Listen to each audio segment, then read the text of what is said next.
حدیث مبارکہ میں اس پر بڑی وعید آئی ہے کہ حضرت سعید بن زید رضی اللہ تعالیٰ عنہ فرماتے ہیں کہ نبی پاک صلی اللہ تعالیٰ علیہ وسلم نے فرمایا، جو شخص کسی کی بالستہ بھر زمین بھی اجہر ظلم لے گا، قیامت کے دن ساتوں زمینوں میں سے اتنی ہی زمین اس کے گلے میں توق پر ڈال دی جائے گی۔ اور ایک حدیث مبارکہ میں ہے کہ حضرت انس رضی اللہ تعالیٰ عنہ فرماتے ہیں کہ نبی پاک صلی اللہ تعالیٰ علیہ وسلم نے فرمایا، جو شخص اپنے وارث کی معراج کاٹے گا، یعنی کہ اس کا حصہ نہیں دے گا، تو اللہ تعالیٰ قیامت کے دن اس کا جنت کی معراج کاٹ لے گا۔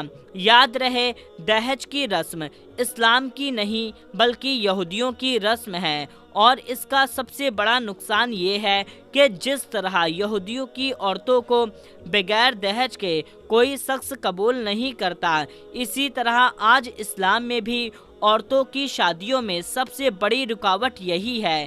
غریب آدمی کی بیٹی بیٹھی بیٹھی بوڑھی ہو جائے گی، جہاں اس کا کوئی بندوبست نہ ہو سکا۔ اسی طرح سے اگر کوئی شخص یہ کہے میں بہن کی وراثتی حصہ تو نہیں دے گا، لیکن البتہ جب اس کی شادی کا وقت ہوگا تو دہیج دے دوں گا، لہٰذا فرمایا گیا بہنوں کو وقت پر حصہ دینے والوں کی روح موت کے وقت بڑی آسانی سے نکلتی ہے۔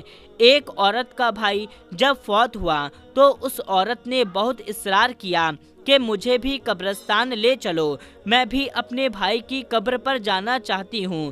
خیر، اس کے اصرار کو قبول کیا گیا اور اسے قبرستان میں اس جگہ لے جایا گیا جہاں اس کے بھائی کی قبر بنی تھی۔ اس کے دیکھتے ہی دیکھتے میت کو قبر میں اتارا گیا اور اس کے بھائی کو مٹی کے سپرد کر دیا گیا۔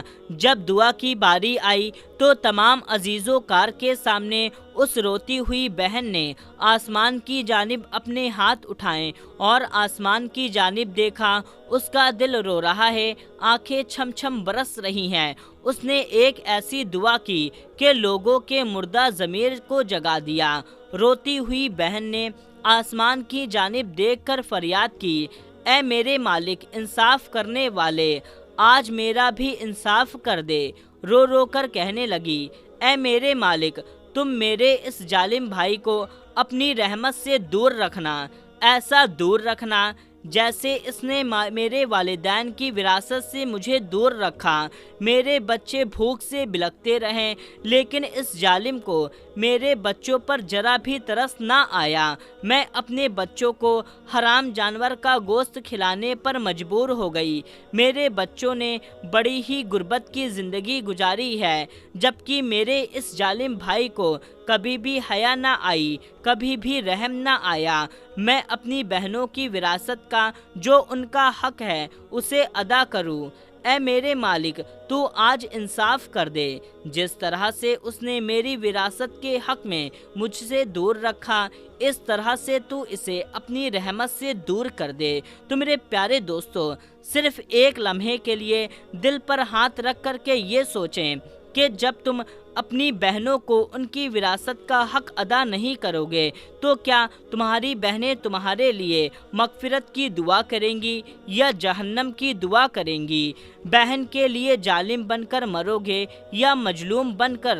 دوستو، بہن کا حق کھانا ایسا ہے جیسے خنزیر کا گوشت کھانا۔ دوسرا وہ شخص جس کی روح مرتے وقت بڑی آسانی سے نکلے گی، تو فرمایا کثرت سے صدقہ کرنے والا، یعنی ایسا شخص جو اللہ اور رسول صلی اللہ تعالیٰ علیہ وسلم کی رضا کے لیے اپنے مال و دولت میں سے یوں صدقہ کرتا ہے کہ جب وہ اپنے ایک ہاتھ سے کسی کو دیتا ہے تو دوسرے ہاتھ کو پتہ تک نہیں چلتا، یعنی کہ دوسرا انسان وہ ہے جو کثرت سے صدقہ کرے تو اس کی موت کے وقت اور اس کی روح آسانی کے ساتھ نکالی جائے گی۔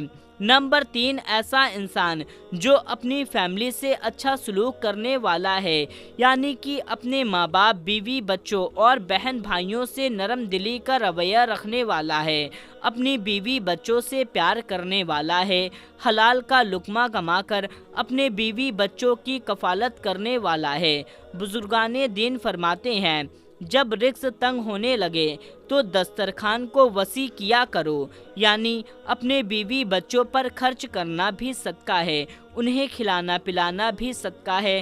لہٰذا ایسے شخص کو اپنی فیملی پر خرچ کرتے ہو اور ان سے حسن سلوک کرتے ہو تو جب وہ دنیا سے رخصت ہوگا تو اس کی روح نکالنے میں آسانی ہوگی، اسے کوئی تکلیف نہیں ہوگی۔